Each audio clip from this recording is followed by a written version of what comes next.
Okay, I want to show you what we built with this Mux Supabase integration. So I have this Mux account here. I have some videos that already exist in it. I'm going to use this account. You can also use a brand new account with no videos. Either way works. So let's get started. First thing, I'm going to generate a brand new Next.js app. I'm going to start from scratch here. So I will just take all the defaults, generate this app, and then we'll get going. Let me cd into that directory, npm run dev. So this is just a brand new Next.js app, nothing fancy. Let's make sure it's all working. I will edit the root file. Let me just remove this image and let me just add an h1 and call this mux on Supabase. Cool, this is all working. So now we have this Next.js app. Next thing, I want to connect Supabase. So I'll just make a commit here and say create next app. And now let me run npx Supabase init.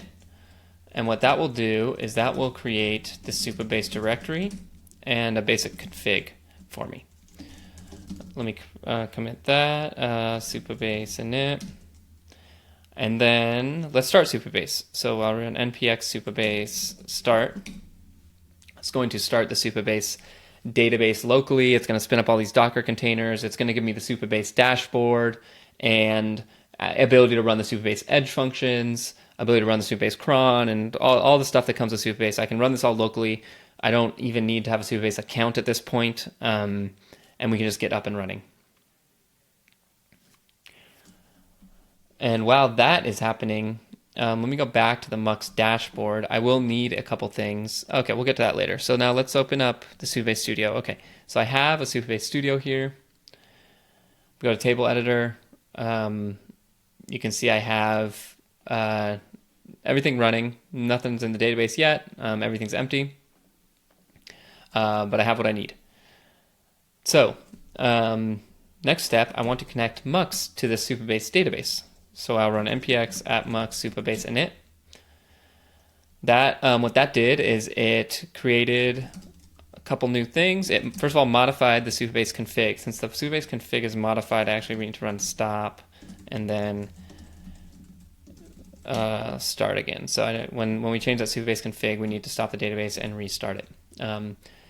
So this command, it modified the Supabase config. It set up an edge function. If I look in Supabase functions, Mux webhook in the edge functions, a .env file, and then also set up the migrations here. So I have all those migrations, and those migrations have already been run. I can come here to my table editor, look at Mux, see the assets table, live stream. So these tables exist, and there's nothing in them yet. So now we need to set up some environment variables for this edge function. So let's come in here, and now let's go to the Mux dashboard. We will go to settings, access tokens. Let's create a new token. We'll call this Mux on Supabase local.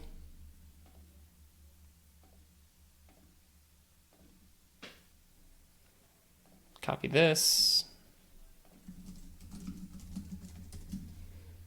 Oops. I closed it before copying the secret. Let's blow that one away. Let's create a new one. And call this Mux on Supabase local. This one.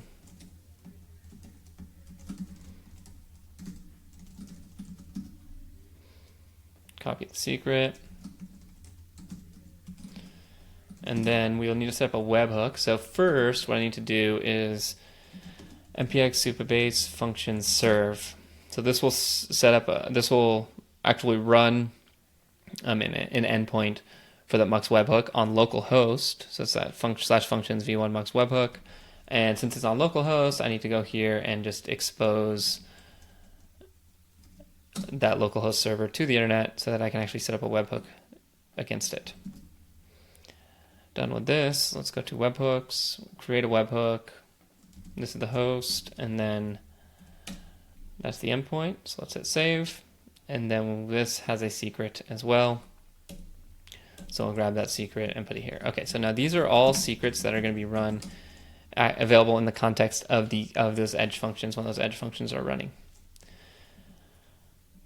All right, so now if we go to assets and we hit create, and let's just create a new one with this example video, start upload.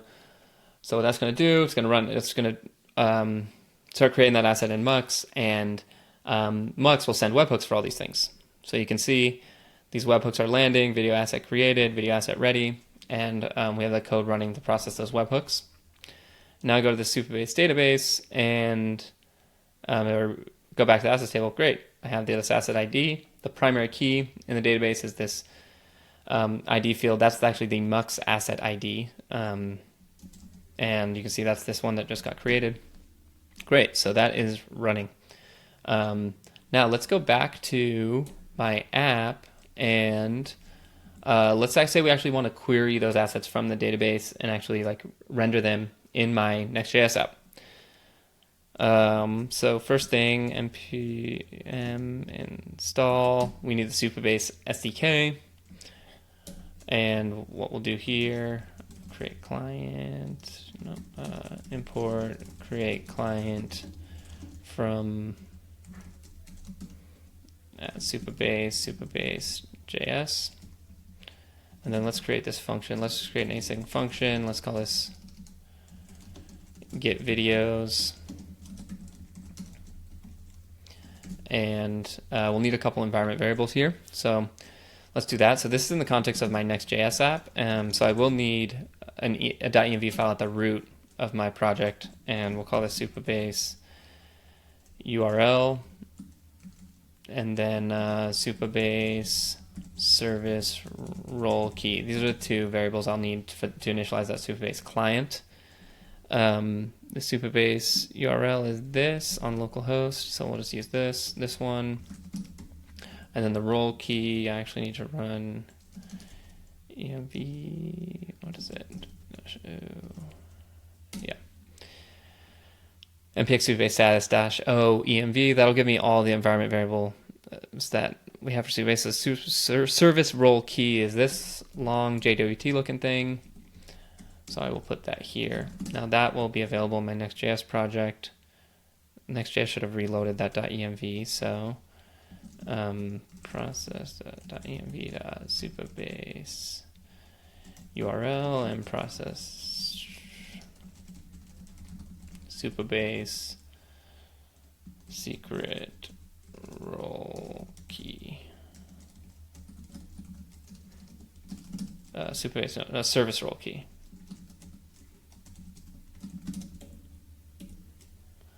Okay, so that gives me that Supabase client, and then what I want to do is actually query the database. Let's just log this right here so we can see what's going on.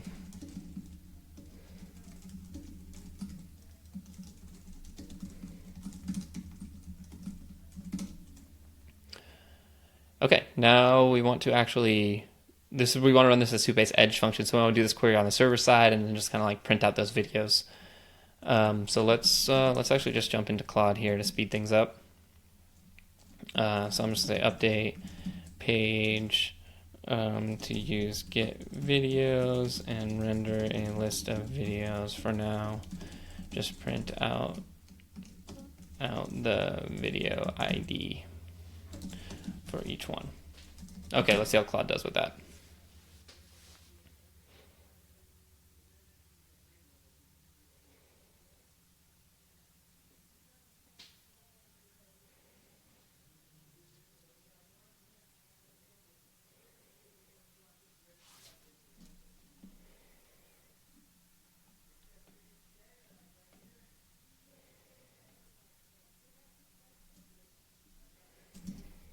Let's check it out. Okay, so we're getting those videos from the database. Let's make this, I guess, a little more interesting. Update the list of videos to use Mux player React, and each video has a playback IDs array that is from the Mux API. Maybe I can give it an example just so it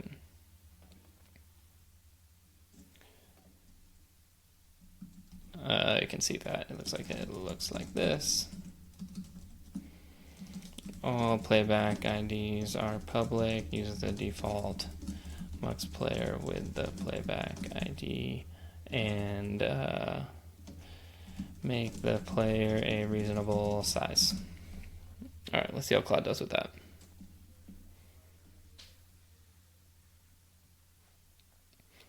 Okay, found the right player package.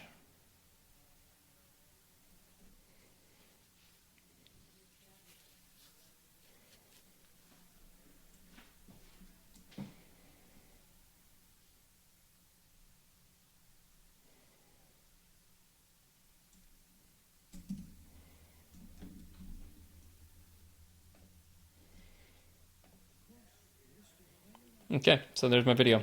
We only have one right now.